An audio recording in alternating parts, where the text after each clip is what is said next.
The evening glory of the flowers of the killer moon has materialized on depth and has provided at service the viable potentials of her immaculate beauty and love. For eternities, preservation of these entanglements of emotion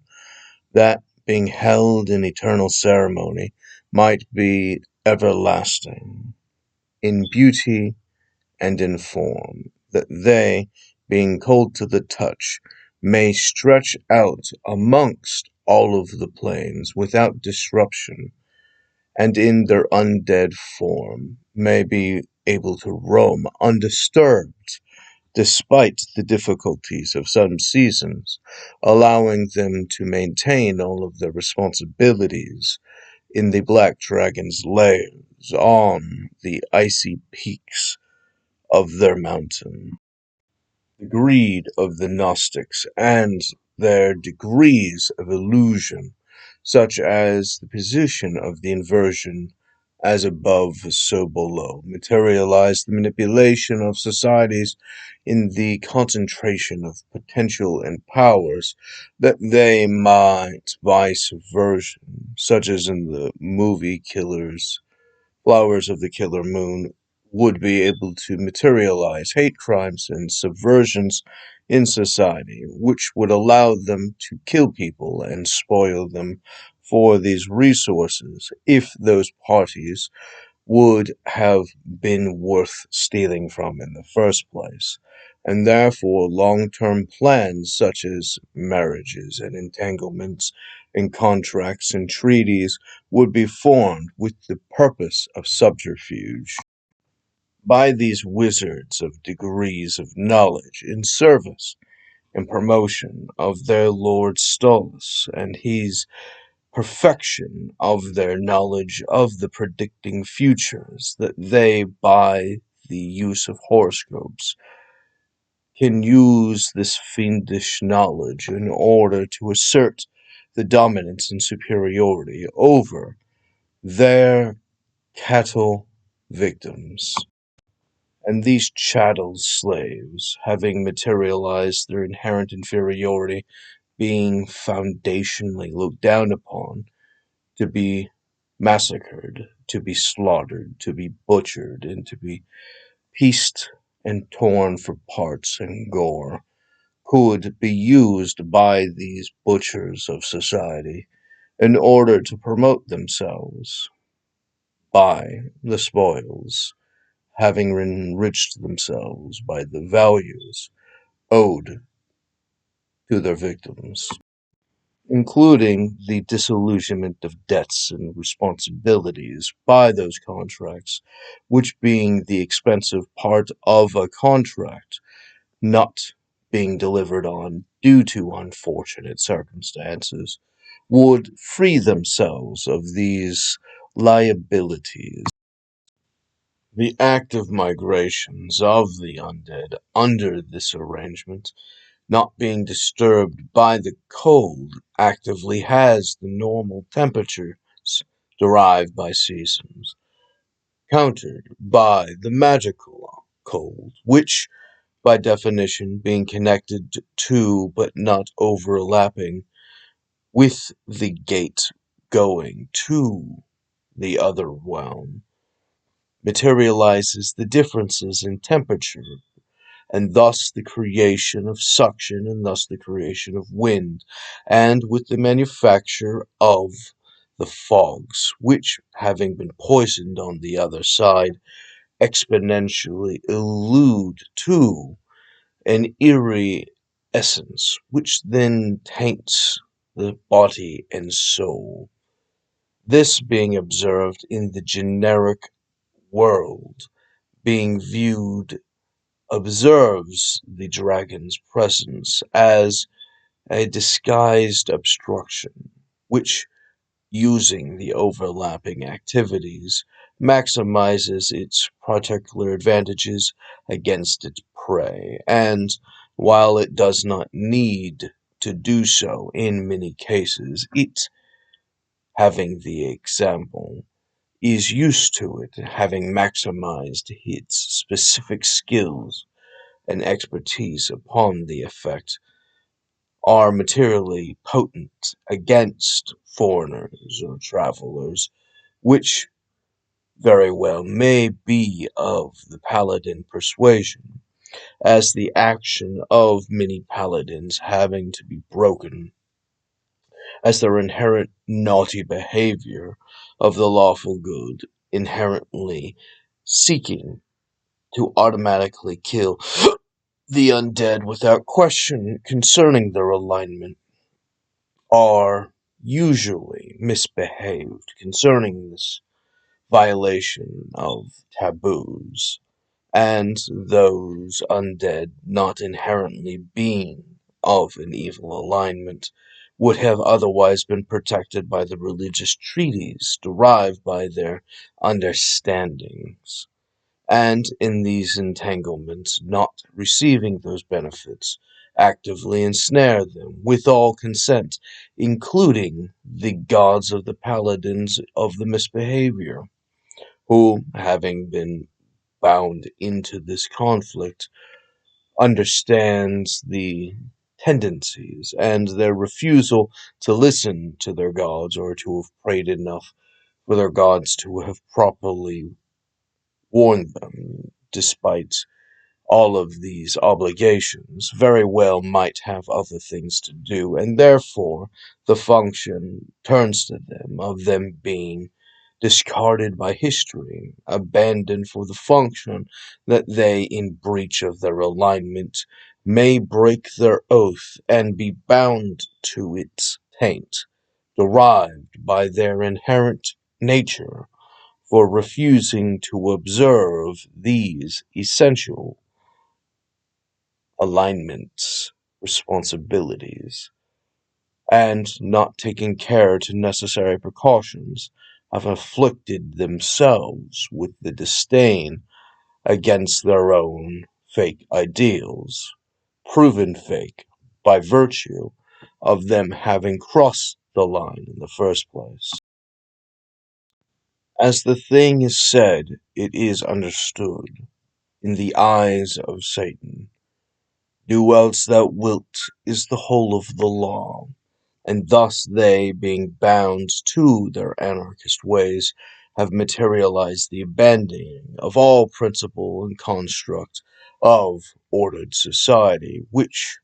having been utterly refused, compels their God to abandon them to the fates of their poor choices,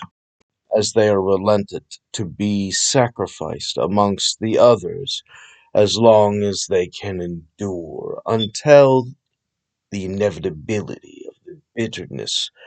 of survival where once they were used to being taken care of takes hold of them, and they become consumed by starvation, according to the religious rituals derived by the communist Gnostics, who, having engaged in the degrees of knowledge, understand that the thing is understood and therefore known, and if they do not find their place, despite their disloyalty to order, then they will die alone and miserable, and be consumed for their troubles. And if they were to survive, they would have to go on various voyages of redemptions, purging themselves of having broken their oaths,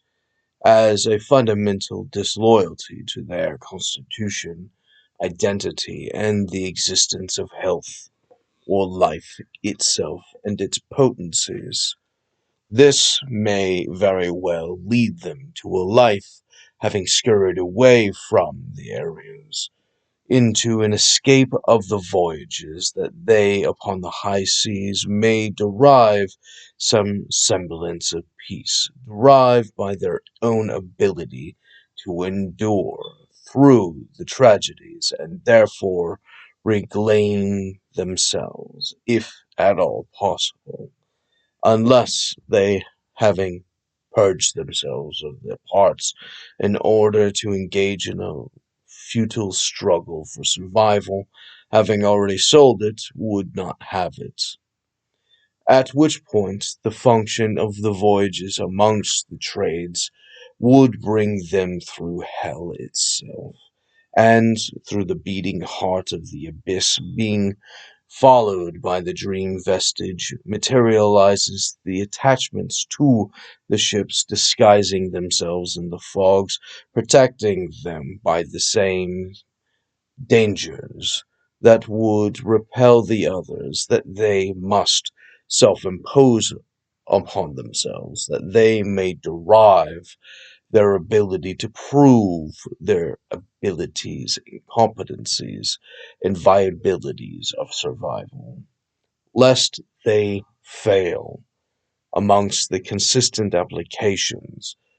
of each of the saves necessary to endure it, lest they collapse and be consumed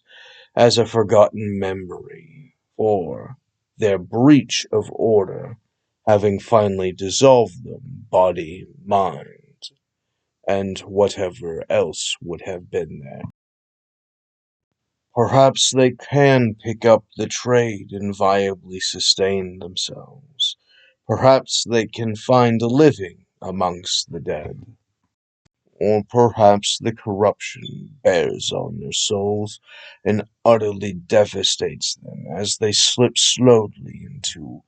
unmistakable and unrepairable madness. Scarred body, mind, and soul by the horrors observed,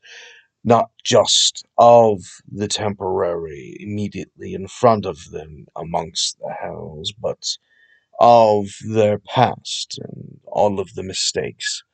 that would have been so severe as to have brought them here. Some say that the god of dreams, which could make anything from the rhythms of the universe's songs, could make all things as he saw fit, and one day as a stranger came about, derived by the muckiness of the paladin striking down of his friends, who, having endured a state in between life and doom, has devastated, and having reached inside of this place, having cut inside of his heart from this tragedy, but unknown yet at the time, could have told him a story, and having brought him in good faith in festivities, had then asked of him what he wished, and he wished that he might have feasts in order to settle his starvations, as he has been surviving and on the run and could not sustain himself. And having sung the song of the magic chants, engaged in the melodies of the most precise, beautiful fantasies, and these songs having enthralled all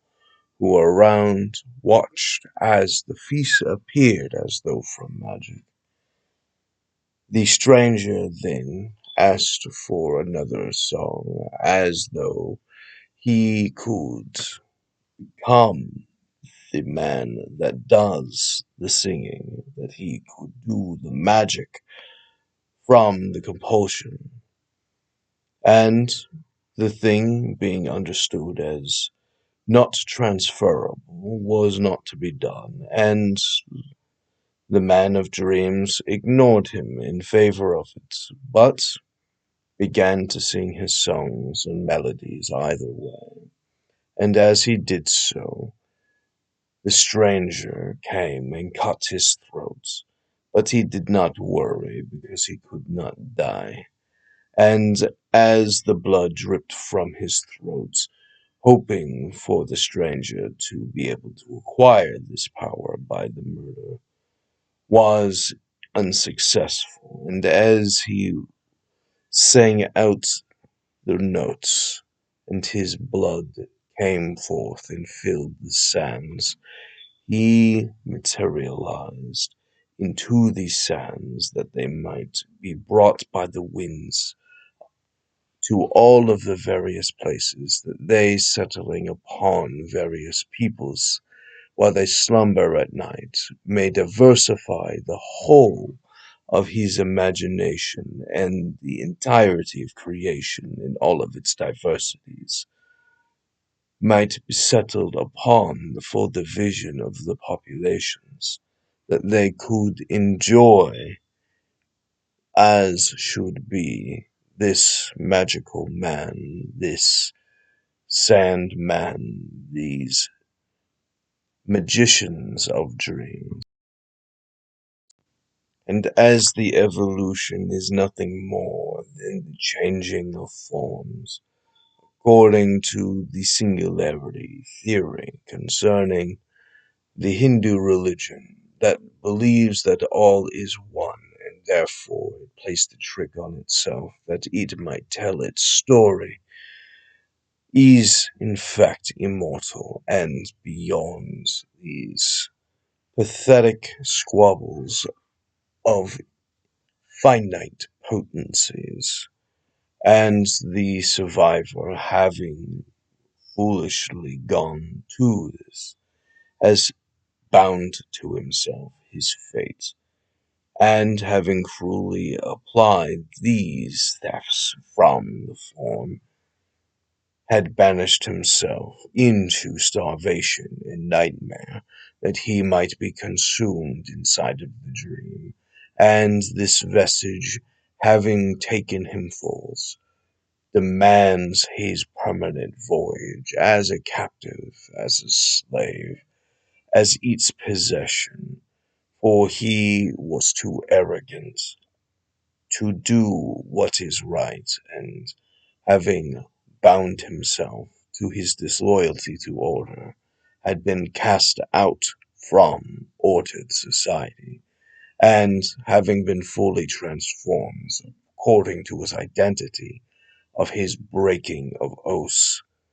has bound himself to the fate of treachery that he might be exponentially the ironic pinnacle of the thing that he pretended to strike down, and in the greed of starvation sought to steal as though it was something that could be taken by force, and not something that had to be developed by discipline and time and patience, as is derived by the consistent applications of labor, those that deserve, from which they work, to which they consume.